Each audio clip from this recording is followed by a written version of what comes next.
if you go to Drawyo, you can create different kinds of this is all about diagrams, so mainly flowcharts.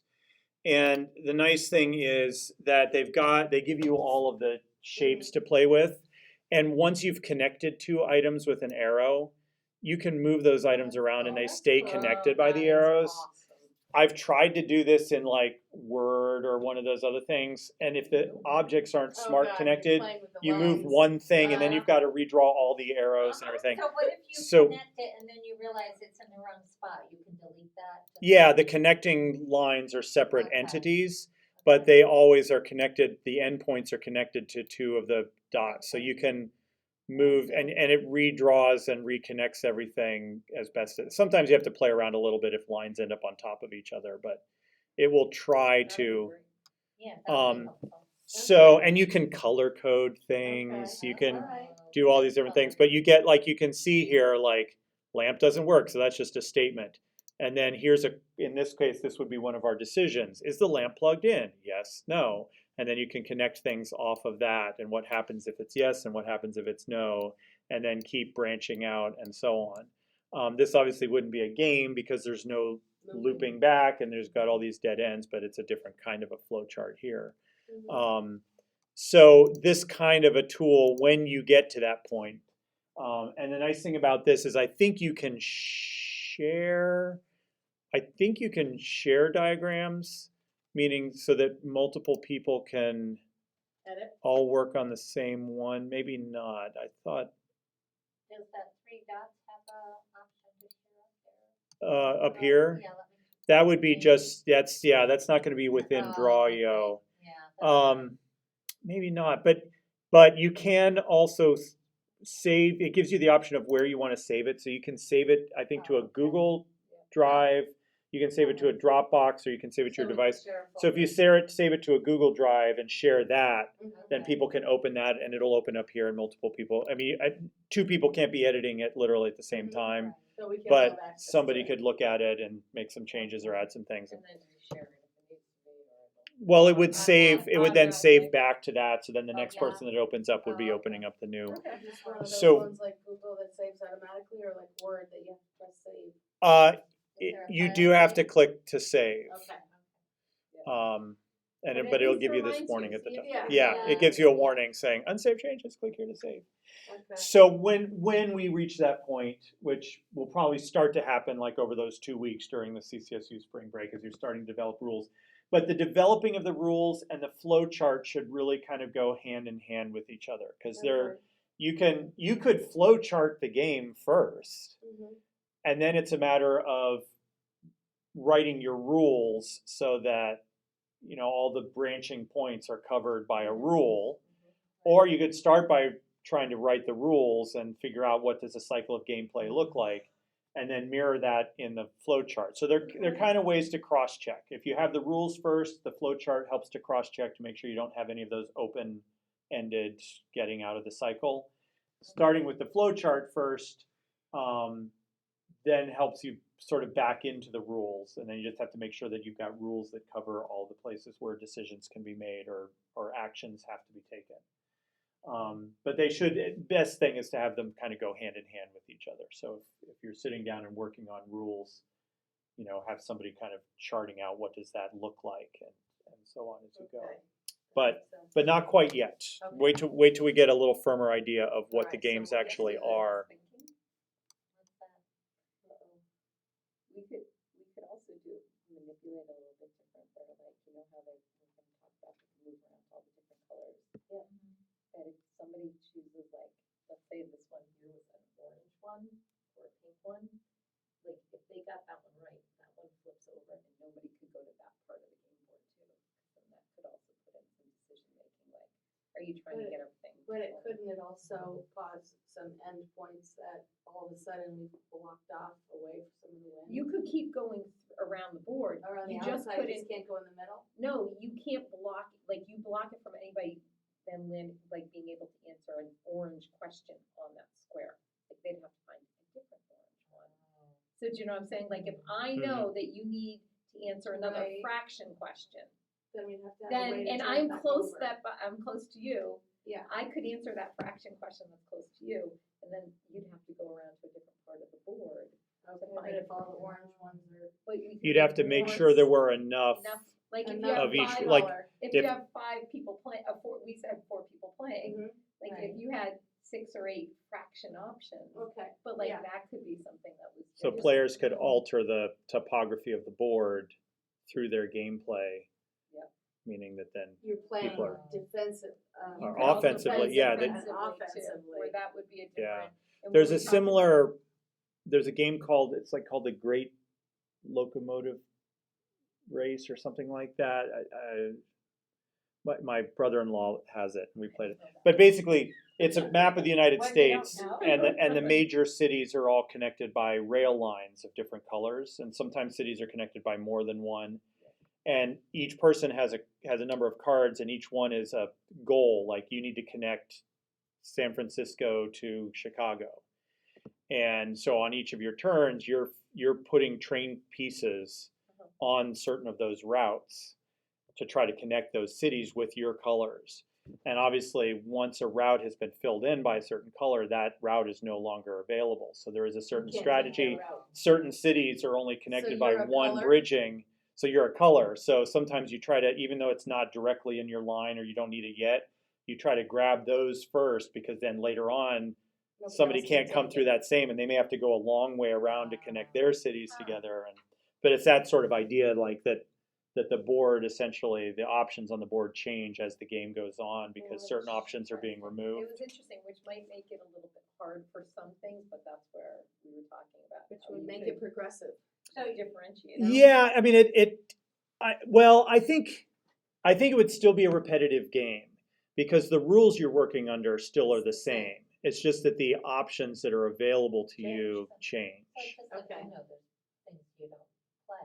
Yeah. It's like a wild card. So, based on who's So if playing. all of a Yeah. sudden, like, let's say I already have answered a fraction question, and I know that's the only thing you have left, and you're really close to one, I could choose to answer that fraction question, even though I don't need to, just to But it would block take you away that option that for the other option for team. you. So that's like, it's something to think about that I was thinking of, and I know if I didn't tell you all right now, I forget. That's like in some Sorry, text, yeah. when you That'd like be hard to text. purposefully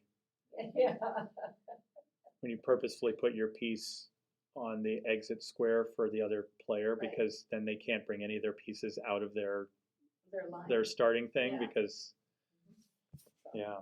So Mm. all right, so yeah, so coming out of tonight, we've talked about that sort of list of design questions, and that is something to be thought about this week, along with the analysis piece of it. So going back to the game wiki, it will be taking a look at the group ID, Mhm. the ID page.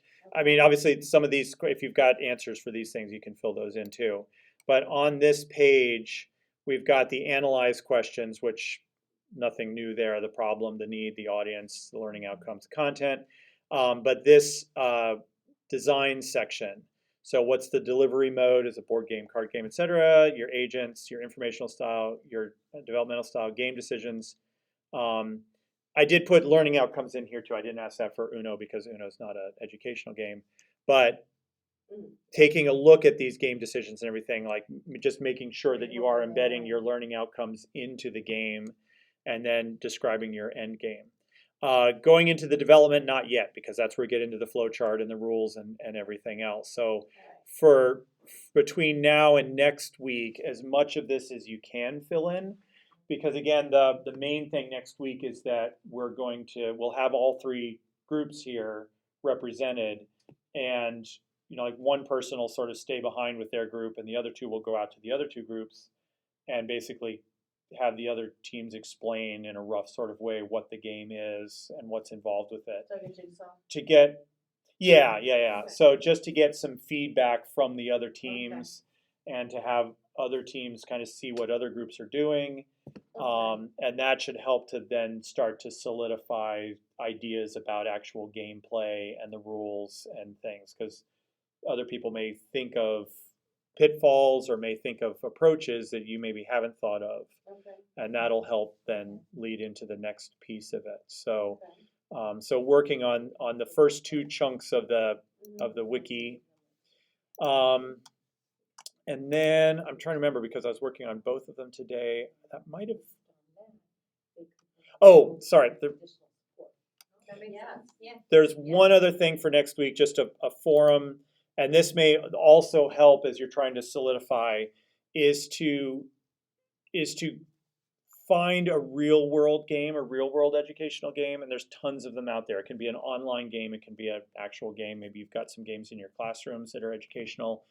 Is to kind of like what we did with Uno, not at this level, but to go through and just kind of examine that game for the description of the game, what are the instructional goals of the game, how was that embedded, and how did all that sort of impact the design of the game. So just to give you some more experience of looking at some educational games and analyzing them on those levels. And you may find that something that maybe has been in your classroom or you've seen other people use, as you start to analyze it, you start going, this really isn't a game, or No, most of the things really. I think we use are not going to be.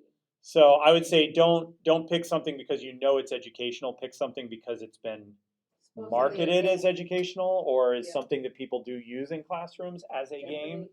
And you may Jeopardy all the time. Everybody. Yeah, uses so it you every may find Sunday. out that it's really not once you've Well, analyzed is, it. But if you played it the right right way, way. it would take way too long and takes away from yeah, the fact that you're just So, trying to review. but I some say you do concepts. not need The to way we create. usually play it is like, It's not it's a just game. a worksheet that's Digital. like, digital, Yeah. yeah. So I do say here, you do not need to create a flow chart for whatever game you pick. So, Yay.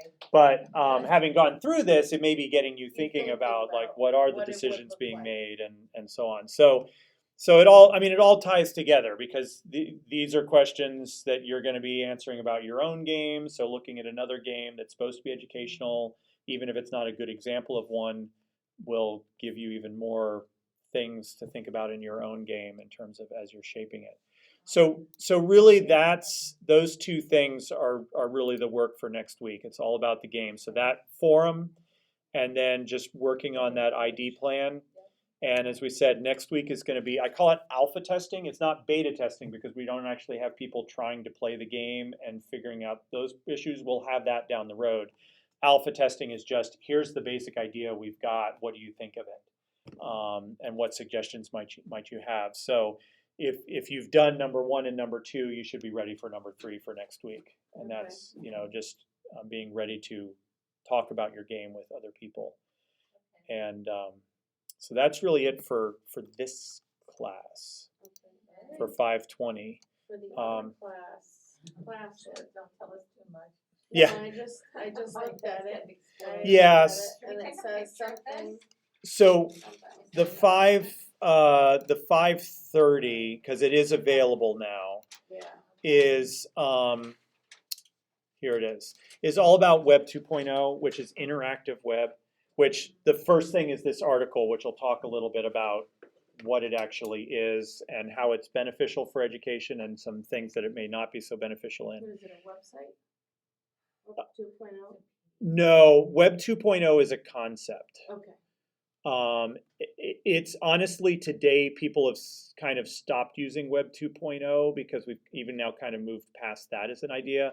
I like to say more interactive web as the term, So but Web before- 2.0 Before we were more like consumers, now we actually can interact. with yeah, and that's websites. the main conceptual shift. When websites became where users could create content and affect the content of the page, as opposed to original web pages which were just one way, Information. here's information.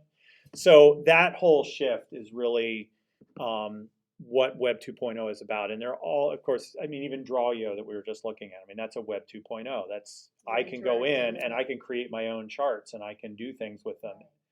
So how is that impacted? In terms of Moodles, depending on your topic and your subject, there may be Web 2.0 tools out there that you might want to incorporate into your Moodle as a link or as an embedded. So that's the main thing about this week. So it's going to be reading the article.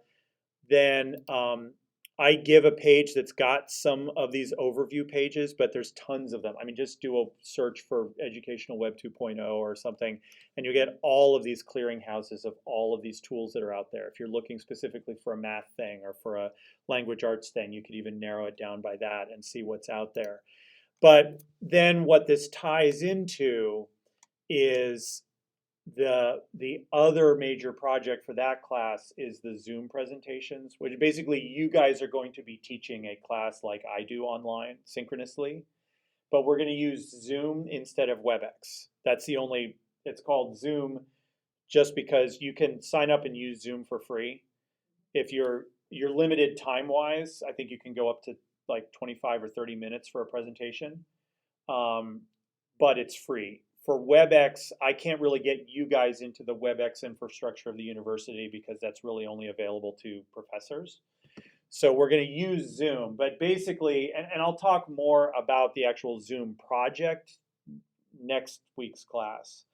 But for It this looks like week, it's due what- this week. this is just the topic. So what you're going to teach your lesson on in Zoom is going to be you're going to pick a Web 2.0 tool. Okay. And that's going to be the topic of your presentation. Oh. So say you want to use Google Forms, Yep. right? That's your Web 2.0 tool. So you will then develop a lesson that you're going to teach to the rest of the class using Zoom as the portal about Google Forms. So at this point, it's just about, since the topic is Web 2.0 and you're going to be looking at various things and maybe evaluating things you may already be using, is just to start thinking about what you might want to do your presentation on. And honestly, the main point of this is not necessarily to pick a topic at this point, but to put out one or two or three that you might be doing. And then if somebody else has put out the exact same ones you have, at this point we can deal with those conflicts and figure out, All right. So this is not about Zoom, and it's Okay. not about really completely picking the topic yet, but I want to get the discussion underway so we see what people Let's are brainstorm. interested in doing, so that if two people say, I want to do Google Forms, we can say, okay, well, either one of you's got to go to a different topic, or we have to figure out how to split up Google Forms into two separate approaches or topics or subtopics or something. So that then as you start to think about what your class is going to be, we've got an idea Got on it. that. So that's All this right. form. This is actually more like when we were picking the game groups. It's more about seeing what people's ideas are and what they might want to do as topics, so that we can head off people getting too far down the road of having picked a topic and then discovered somebody else wants to do the same topic. But since we are looking at a bunch of Web 2.0 stuff this week, that seemed to be like a good time to then ask people to go, hey, if you find one that's particularly interesting, throw that out there as something you might want to have be the. Like a Web 2.0 be something like say a Desmos, which is like an online graphing calculator, like where you Yeah. can create. Yeah. I don't know that tool specifically. But But I if- didn't know if it had to be something where you were collecting data, or like you could use it to create a linear graph, or Just like for I was using instructional it. It's- purposes, or? I mean, there's We're enough. looking for There's some an, data now. There's some Web 2.0 out there that's not really educationally based, but that's been one of the main focuses of Web 2.0 is in education. Flipgrid or Padlet or what was that? Absolutely. In fact, Okay. people have done those Okay. in the past. That's exactly the kind of Okay. thing. Yeah. Okay. Cause that's what I use. Those Yeah. are the two that I'm What did So- you use? Flipgrid, Flipgrid Padlet. and Padlet. Anything now Videos. people just call them like That's kind web of apps. younger. Anywhere where you're not having to load Somebody a. used a Flipgrid when It's we were young. doing our poetry slam. Yeah, we use them for world But- language and things Yeah. like that. Anything where you're not having to load a piece of software onto your computer, Right. but it's like a web-based website. app. Yeah. I mean, that's what people usually call them now, are web apps or something Yeah. like that. But Okay. Web I'm trying to think 2.0 of was a something that, term like, that was everybody could coined use as opposed to math. by a couple of technology educators a while ago, and it kind of stuck as sort of this is the next iteration of what the web is capable of. But even that's now been 15 years or so in the past, and now things are even going beyond what they would have even considered possible at that time. But it really was coming out of the model of HTML, which really just takes text and formats it on a screen, and then you just Okay. look at that text and maybe click on something. That's not enough to be interactive. When the web, internet got fast enough and computers got capable enough that you could have, I mean, I use SketchUp, which is, used to be just, you had to download the software. It's Google's software for doing 3D drafting, essentially, 3D modeling. It's now completely online. So I can go to any browser now and access all of my So like SketchUp even stuff. like WeVideo is, Yeah, Yeah, any of that's a that, free version. anything where you're able to, the benchmark, and again, this is in the article, I'm kind of jumping ahead here, but the benchmark is basically when your users can create and shape the content on the web page. And that could take any number of different forms, but Flipgrid is a great example of something like this. So it shouldn't be that hard to find something. maybe I could do a Google Classroom. Go for it. Yeah, Google Classroom, that's come up in the past. That's a very large topic. It is. So if you're thinking of like a 20 to 25 minute lesson, you might want to, it's either going to have to be at that point just a How very, to set up a classroom or. like, yeah, basic- or take one piece of it, Please one, don't teach me how to, I mean, I'm pretty good with everything, but like the way to organize within my classroom, I know that there's like reading, because I teach reading writing, but it's in a stream. And then, I don't know, Wendy Bourget hers looks completely different from mine. And this year, What's the the biggest setup? thing I did was reading writing now and homeroom, like it's in 3 different categories, but when they go into it, it's just a stream, right? Yeah. Unless they pick classwork, I don't know, I feel like I'm not organizing it right. yeah. I But was it trying could to think be- of something that wasn't completely math related. I'm like, what do I do? I'm like, I use Classroom, I use Forms. I'm like, Yeah. Or you may, in the working this week, you may discover Find something, yeah, something that's, yeah. I mean, it doesn't, if you want to do something math oriented, even if we have no other math teachers in the class, feel free to do something math I oriented. like math. It's I like it's math. really more Well, about, this is fun because you can't, like, they have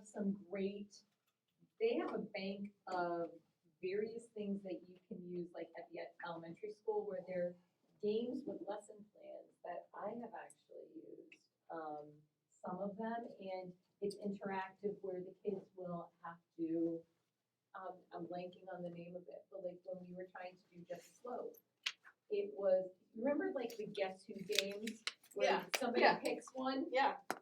Well, you play against somebody else, and Right. you have to ask a series of yes or no Yes or questions. no. Oh, yeah, yeah. so that they could, but it's already like done, and so it was a great little opportunity for kids Oh, that's to cool. reinforce their, That's like, cool. their knowledge. And now I can't think of what it's called on Desmond, but it's called something. Oh my So goodness. Taylor, what I'm saying, I'm not Taylor, Jill, what I'm saying to Taylor. Can I was, leave this like that? was,